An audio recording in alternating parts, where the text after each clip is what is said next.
Welcome to Not Milk Never Milk. Subscribe if you're lactose intolerant. You begin by protecting your data and getting tools ready. Backup critical files, create Windows recovery media, and free at least 30 GB for Linux.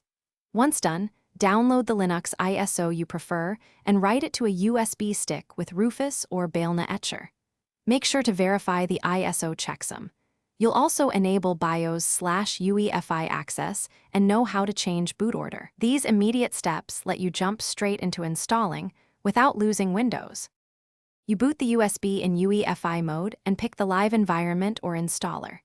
Choose Install alongside when available or use manual partitioning. Create root, swap, or swap file, and optionally home. Once partitions are set, install Linux and direct grub to the existing EFI partition so it registers both systems. Make sure to keep Windows file system intact. Do not format the Windows partitions. After installation finishes, reboot and test both entries in the boot menu. To confirm, you finalize by booting into Linux and Windows to ensure both work. Update grub from Linux so it detects Windows and install necessary drivers.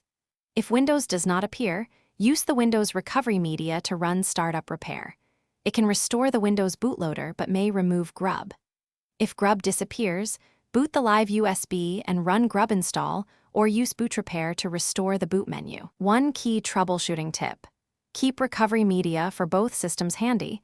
This saves time if boot entries are overwritten. Thanks for watching. If this was helpful, leave a like and consider subscribing. See you next time.